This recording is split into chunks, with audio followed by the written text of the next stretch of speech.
नमस्कार श्रोताओं, आपका स्वागत है हमारे पॉडकास्ट भूतिया संग्रहालय के रहस्य में। मैं हूं रोहित और आज हम आपको लेकर चलेंगे एक ऐसे संग्रहालय की कहानी पर जहां तस्वीरें सिर्फ कला के नमूने नहीं बल्कि कुछ और भी हैं। और मैं हूं अदिति। क्या आपने कभी सोचा है कि कोई तस्वीर आपको अपने अंदर कैद कर सकती है या फिर उसमें से कोई आप तक पहुंच सकता है? आज की कहानी आपको सोचने पर मजबूर कर देगी। हमारी कहानी शुरू होती है पुराने शहर के केंद्र में स्थित कालिका आर्ट गैलरी से। ये संग्रहालय अपने विचित्र और दुर्लभ कला संग्रह के लिए प्रसिद्ध था, लेकिन एक खास कमरा था जिसके बारे में बड़े अजीब किस्से सुनने को मिलते थे। वो कमरा नंबर 27, जिसमें 18वीं सदी की कुछ विशेष तस्वीरें रखी थी। कहा जाता है कि इन तस्वीरों को एक ऐसे चित्रकार ने बनाया था जो काले जादू और तंत्र मंत्र में भी रुचि रखता था। इस चित्रकार का नाम था मलिक आलम।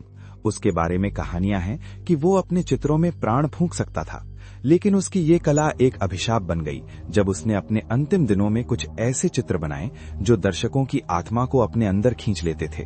रोहित, क्या आप जानते हैं कि इन तस्वीरों की खोज कैसे हुई? एक पुरातत्वविद दल ने मलिक आलम के पुराने घर की खुदाई के दौरान इन्हें खोजा था। उन्होंने देखा कि इन तस्वीरों में अजीब बात थी। जब भी कोई इन्हें लंबे समय तक देखता, उसे ऐसा महसूस होता जैसे तस्वीर के अंदर के लोग हिल रहे हों। और फिर शुरू हुई घटनाओं की एक श्रृंखला। संग्रहालय में काम करने वाले कर्मचारियों ने अजीब अनुभव बताए। कभी तस्वीरों से आती आवाजें, कभी अचानक से बिजली का गुल हो जाना और कभी कभी तो ऐसा लगता जैसे तस्वीरों में दिखाई देने वाले लोग अपनी जगह बदल रहे हों। लेकिन असली कहानी तब शुरू हुई जब एक शाम संग्रहालय बंद होने के बाद सिक्योरिटी गार्ड राहुल ने कमरा नंबर 27 में कुछ अजीब सी हलचल देखी। उसने अंदर जाकर देखा तो पाया कि एक तस्वीर जिसमें एक औरत बैठी हुई दिखाई देती थी अब खाली थी। राहुल घबरा गया और उसने तुरंत पुलिस को बुलाया। पुलिस के आने पर इंस्पेक्टर शर्मा ने पूरे संग्रहालय की जांच की, लेकिन कोई भी संदिग्ध व्यक्ति या चोरी का कोई सबूत नहीं मिला। सिर्फ वो तस्वीर खाली थी, जैसे कि उसमें जो महिला थी वो बस उठकर चली गई हो।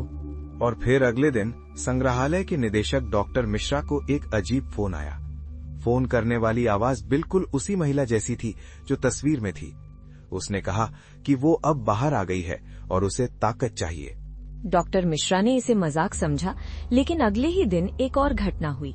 एक युवक जो संग्रहालय घूमने आया था, अचानक से एक तस्वीर के सामने खड़ा हो गया और अचानक बेहोश हो गया। जब उसे अस्पताल ले जाया गया तो डॉक्टरों ने कहा कि वो कोमा में चला गया है। और तभी किसी ने देखा कि जिस तस्वीर के सामने वो युवक खड़ा था, उसमें अब एक नया चेहरा जुड़ गया था, बिल्कुल उसी युवक जैसा। अब मामला गंभीर हो चुका था। पुलिस ने संग्रहालय को बंद करवा दिया और जांच शुरू की। इंस्पेक्टर शर्मा के नेतृत्व में एक टीम ने पूरे कमरे को सील कर दिया और हर तस्वीर का बारीकी से अध्ययन शुरू किया। लेकिन पुलिस के लिए ये जांच आसान नहीं थी। जैसे जैसे वे तस्वीरों का अध्ययन करते गए, उन्हें महसूस हुआ कि तस्वीरें उन्हें भी अपनी ओर खींच रही हैं। इंस्पेक्टर शर्मा ने अपने सहकर्मियों में अजीब बदलाव देखे। कुछ अचानक अपने आप से बातें करने लगे, कुछ के व्यवहार में अचानक बदलाव आया। एक रात जब इंस्पेक्टर शर्मा अकेले संग्रहालय में थे, उन्होंने कुछ सुना। हमें छोड़ दो, हमें बाहर आने दो। वो आवाज तस्वीरों से आ रही थी। कहते हैं कि उस रात इंस्पेक्टर शर्मा ने तस्वीरों से बात की। उन्होंने पता लगाया कि मलिक आलम ने अपनी तस्वीरों में एक विशेष रंग का इस्तेमाल किया था, जिसमें उसने अपने खून को मिलाया था।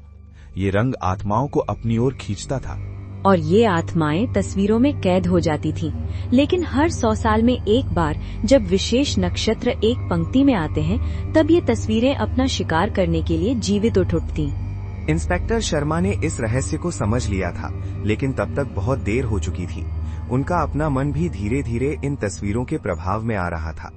उन्होंने अपने ऊपर कोई अजीब सा नियंत्रण महसूस किया। अगले दिन जब पुलिस की टीम संग्रहालय पहुंची तो उन्हें इंस्पेक्टर शर्मा वहीं मिले, लेकिन उनका व्यवहार पूरी तरह से बदला हुआ था। वो अजीब तरह से मुस्कुरा रहे थे और अपनी टीम से कह रहे थे कि सब कुछ ठीक है, कोई समस्या नहीं है।